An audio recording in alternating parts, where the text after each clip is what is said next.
first speaker, Mr. Devyank Shah, Group Lead, Instrument Reliability in Center of Excellence, Instrument Department from Reliance Industries Limited. He will be speaking on the open architecture in ICS, primarily on open process automation forum story. So he will be speaking on the OPA and also the experience of Reliance on the OPA and why Reliance would like to go ahead on OPA. Devyank sir, the stage is yours for you to take it forward.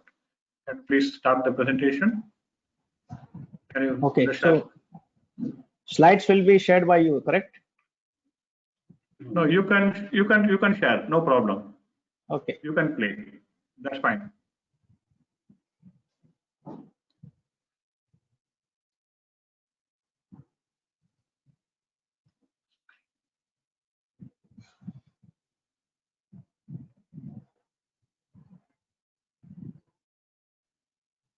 So is it visible?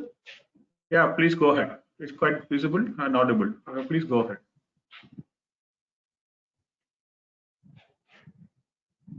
Okay. So hello everyone. Good morning to all of you. Hope you and your loved ones are healthy. So today's presentation is going to be on open to bring open architecture in ICS.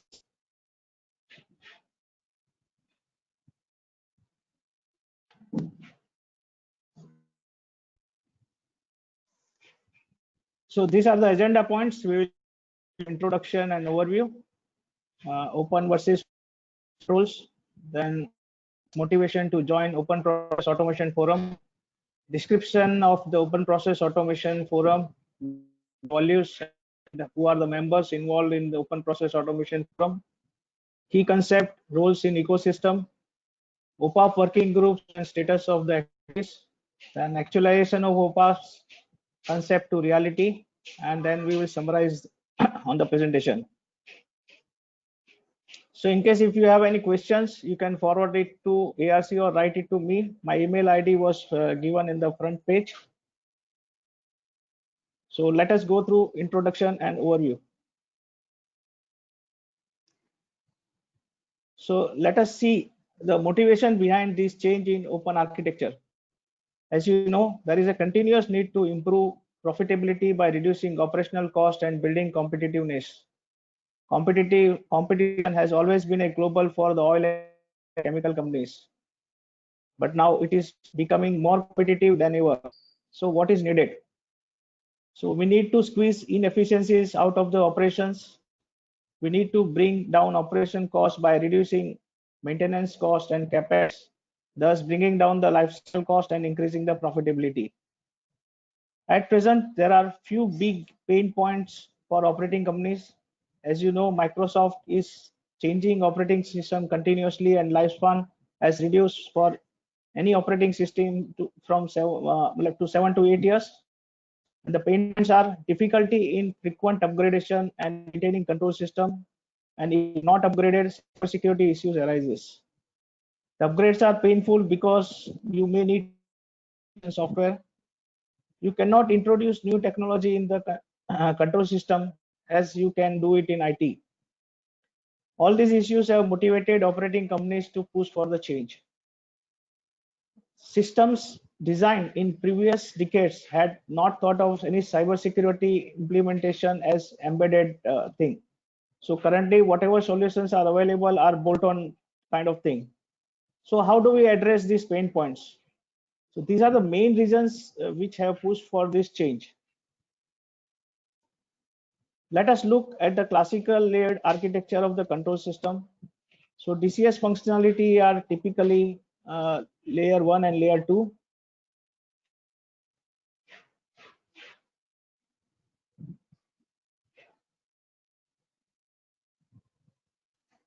So DCS architectures are implemented at layer 1 and layer 2.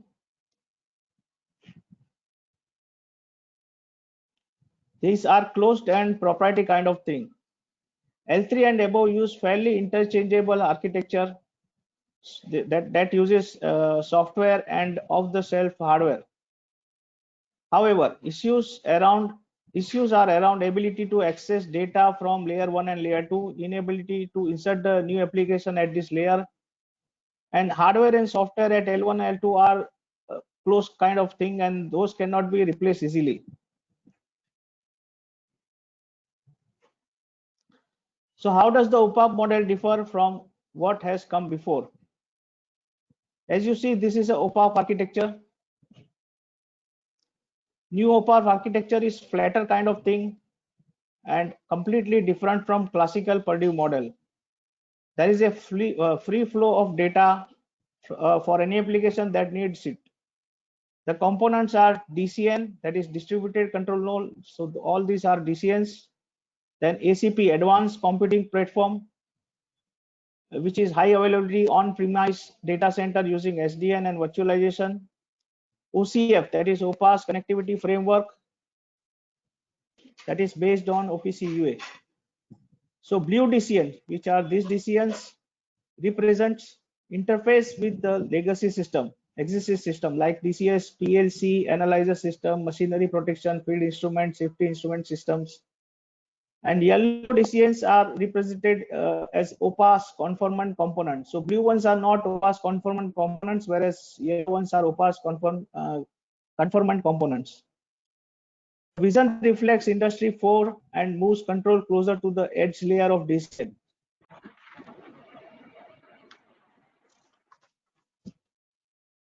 So let us now go through the scope of the OPAS.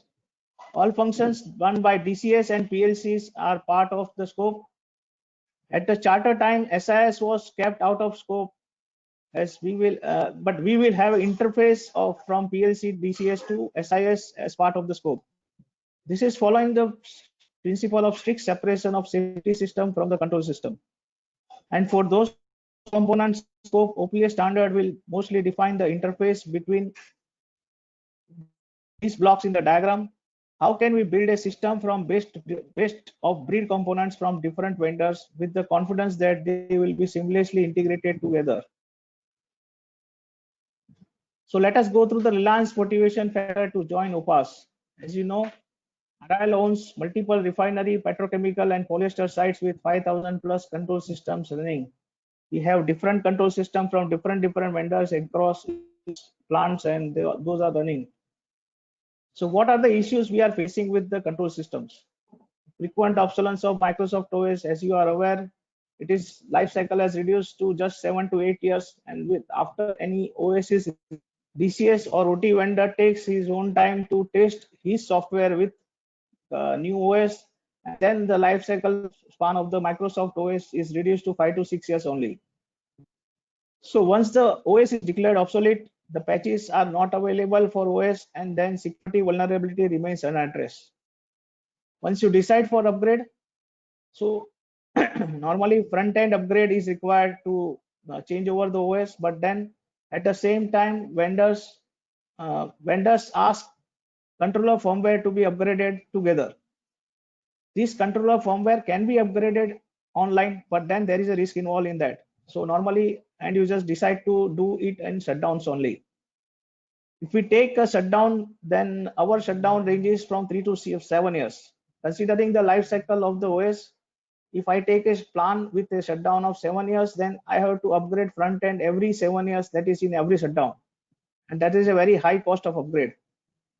So upgrade requirements comes up every shutdown, and then once it is upgraded, the competency building is required because you have to maintain and operate the system. So competency building is one more major issue. You have a issue with protection of intellectual property because of frequent upgrades. Then demand on higher profitability because the cost is very high for the upgrade, and then there is a bolt on cybersecurity. So there are very few control systems offering embedded control cybersecurity. And then there are some issues with the plants which are running continuously, where we are not getting systems to upgrade in shutdown because there is no shutdown. Plants like CPP or polyester plants do not go through the shutdown, and then there is an issue with that, and we need to go for an online upgrade in that case. So we will go through a description of Open Process Automation Forum. The facilitating organization in this case is Open Group. which has been around for 30 years, and 25 different standard initiatives in different domains is going on. More than 500 companies are members of the open group, and OPAS is one of the initiative. And what OPAF is doing, so it is developing standard of standards and only developing if existing standard is not sufficient.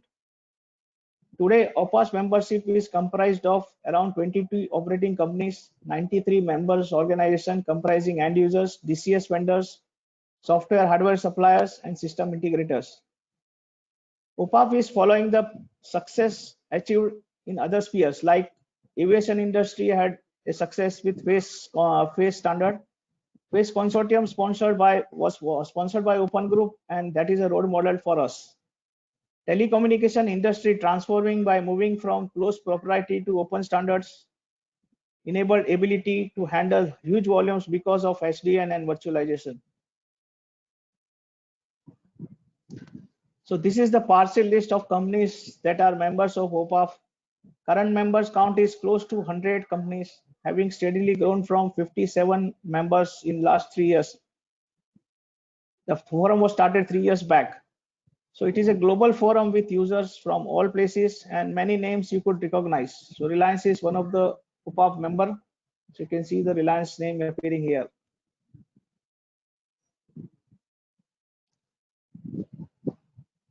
So first I would have to say that representation of the entire ecosystem of process control industry is working towards a common vision, and that is very impressive.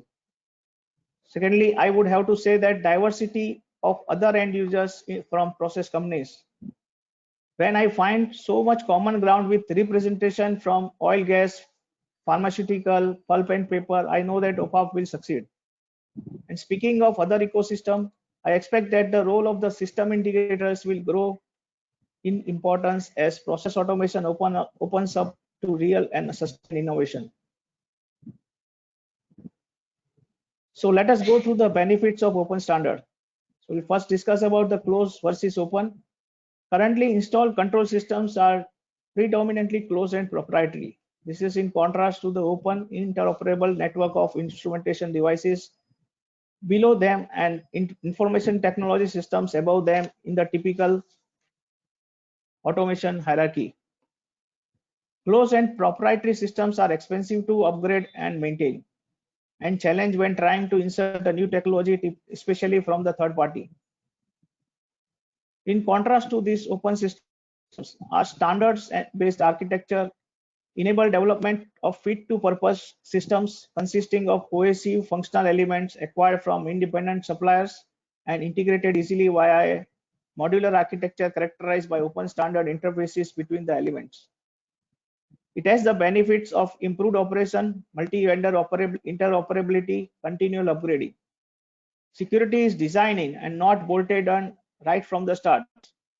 Allows for flatter architecture model with easy access to the data. So we go through OPAF goals and values. The key principles and goals are based on key principles were derived from needs of the end users. It depends on the availability of state-of-the-art technologies and the advances in published certifiable open standards. It is a standard-based component architecture which leads to easy migration, easy upgrade when necessary, and standard interfaces. Sourced from multiplicity of vendors, create system of assets not constrained to a single supplier. So how OPS different? The end result of OPS standard is to have a vendor produced the components, whether hardware or software, that will be tested and certified as conformant, and thus have all the benefits that we have discussed so far. The forum accomplishes this by focusing on defining interfaces and data models while leveraging existing standards to achieve things like portability, interoperability, and other quality assurance using the existing standards. Only if existing standards are not adequate to solve the business problem will then forum will develop the new standards or encourage the liaison partners to develop the new standards. But what end users like about the OPS standard is that components have to meet 100% conformance The forum has testing and certification working group to evaluate the testing and certification process and make recommendation back to the forum.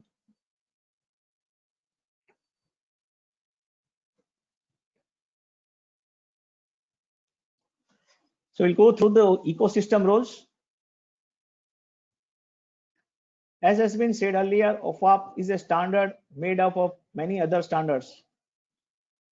We in the forum are working closely with the variety of organizations which are licensed partners like ISA, NAMUR, OPC Foundation, CSIA, and others. What we have found is that many of the interoperability issue and/or security issues that OPAP is addressing. And we have found that many end users in OPAP are already involved in these other standards as well. So there is a lot of synergy, and that has helped us to go faster.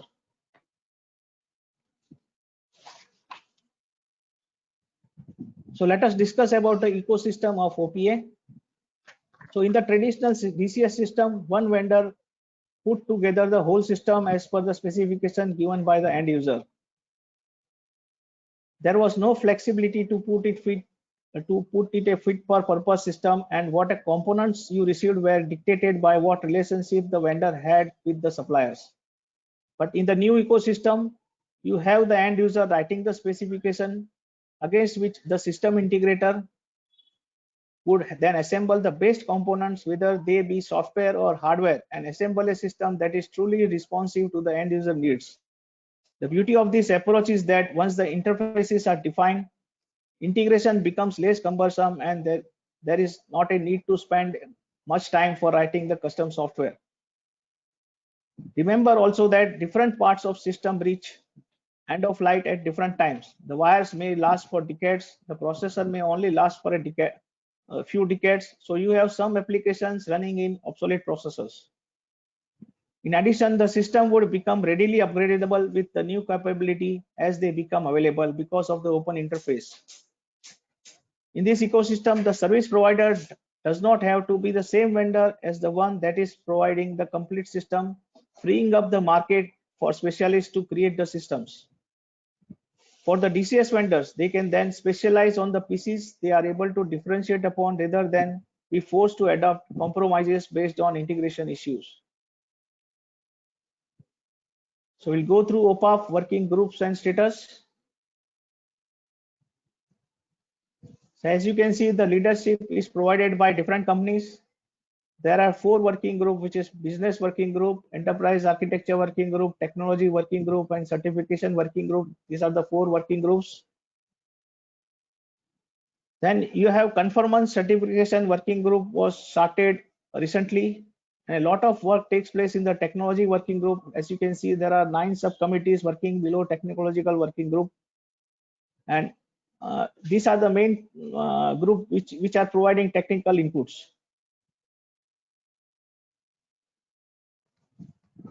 So as you can see, these are the publications available for download. In 2018, business guide was released. White paper was released on OPAP, and technology architecture snapshot was released. 2019, you can see version 1 of preliminary standard and version 1 final standards were released. 2020, already version 2 has been released, and work is going on version 2.1, and OPAP certification policy has been released. So you can Google the open group and then you can go to that website and download these publications available on that site.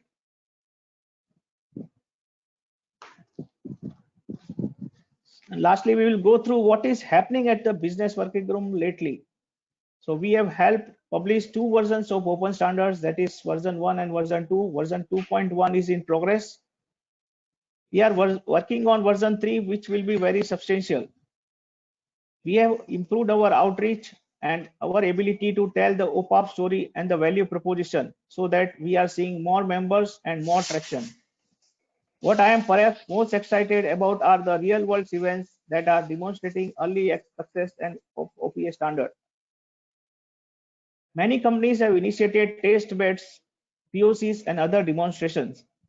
And the forum itself has sponsored its first interoperability workshop in 2019 and expects to host similar events in last quarter of 2020. So we'll go to technology working group status.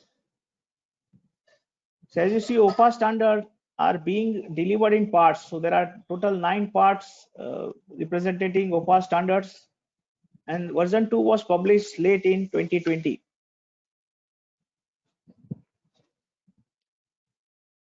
In 2019, we did our first interoperability workshop. 15 suppliers prototypes, components from different vendors were tested. The demo of interoperability was successful. So in of 5 parts of version 1, you can visit the Control Global website. You can see there the parts descriptions are available on the website. Version 2 is focusing on configuration and application portability and additional networking infrastructure requirements. The goal is portability for function block application, signal configuration, and alarm configuration across multiple vendors configuration tools. An additional goal is set of common services for configuration, upload, download, and application.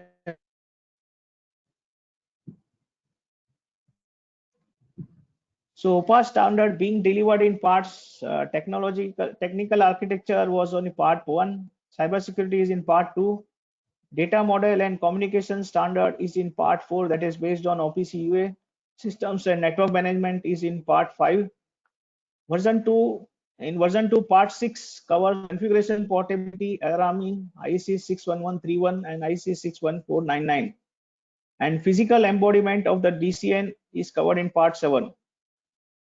So version 3 is our biggest undertaking yet, really where the rubber meets the road in defining end user and use cases, connectivity between different subsystems, application lifecycle, orchestration, and the actual software execution engine are among the things which will be covered in version 3.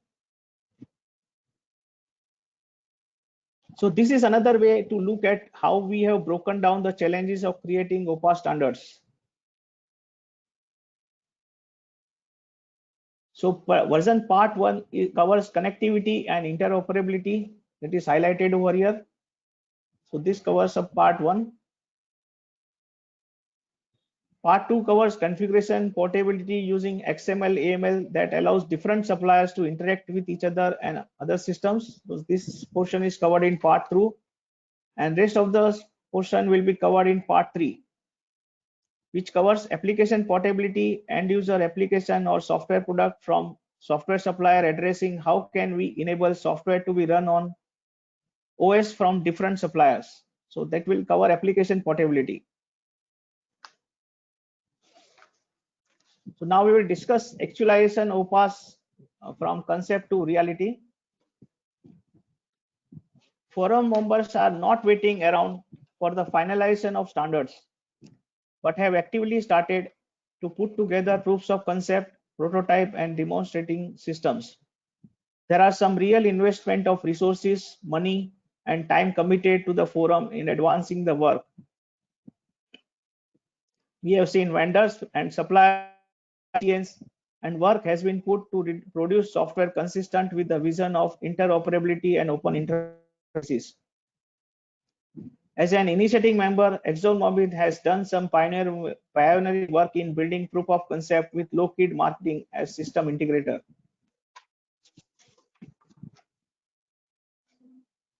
So what we are seeing is that operating companies spending money to bring OPAs in real-time application.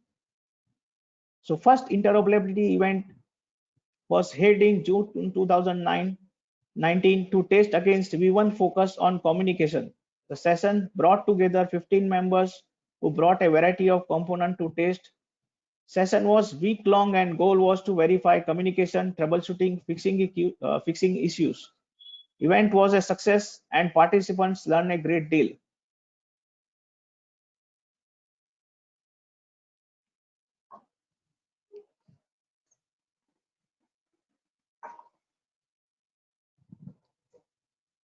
For getting to industrial readiness, ExxonMobil has started a test bed with system integrator as Yokogawa to evaluate OPA standards and components being built to standard and concepts that are significant to EM. The Woodland test bed facility is now operational, where the test bed is built and developed and commissioned. Collaborative partners can use this facility to test their components. ExxonMobil has financed the creation of this test bed. Collaborative partners can bring and test components there. Some other operating companies are CP, that is a collaborative partner. As you can see, Aramco Services, Reliance, BASF, ConocoPhillips, Dow, GP, and Linde. These are the collaboration partners who can bring their components and test at the test bed built by ExxonMobil. So these collaboration partners are operating as a group for a year. 2 telecons are being held every month, and technical issues related to test beds and new technology testings are being discussed in the telecons. After the test bed, ExxonMobil is progressing towards industrial field trials of the system in preparation for deployment of operational facilities. Each partner is also moving towards building a test bed at their own location and then progressing towards the field trials. So we'll discuss about the OPA prototype testing, which was done by ExxonMobil. ExxonMobil built a pilot unit. The impetus of building this unit was to show that we would be comfortable to make and use such prototype system in a real application using high pressure, high temperature, and involving hydrocarbons. So this facility was built at Clinton, New Jersey. There were 126 IO points. Temperature was 600 degrees Fahrenheit and pressure was around 1200 psig. This unit was working there successfully, and then after some time it was decommissioned.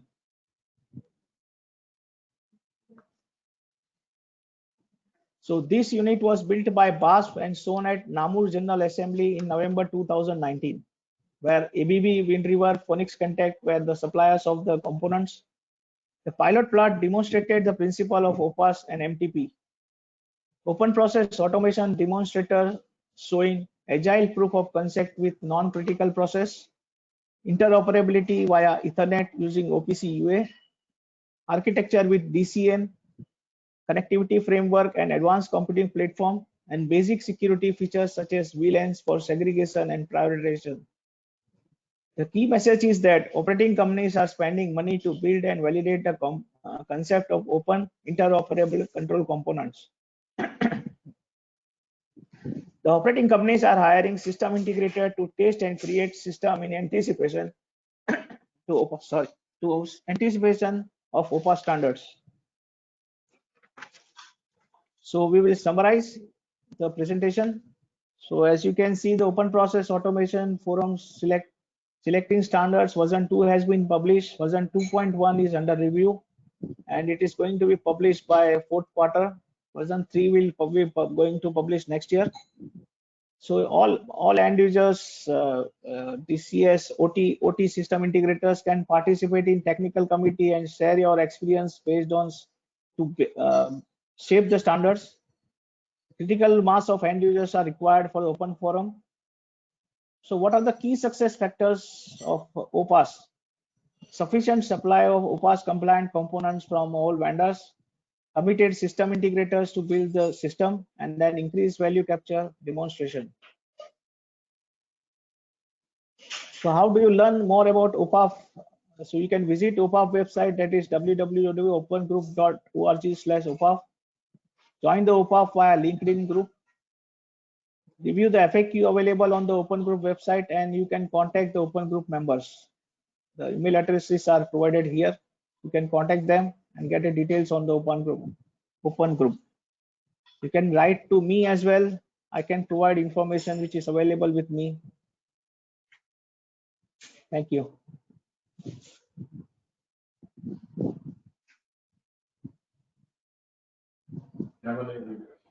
Yeah.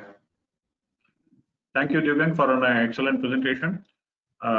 You covered almost all the aspects of OPA, and they shared almost all the links. I hope the delegates will get benefited from your presentation. Before I let you go, from my side, I would like to ask you some couple of questions. What is the plans of Reliance for implementing it? Are you going to try it as a pilot basis, or you will wait for some more time for the testing to be completed? So as on today, we are preparing our specification to build and test this system at as a test bed.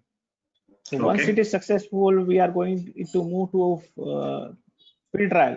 So at a place where on-critical process is working, and then we can put the system and see the operation of the system.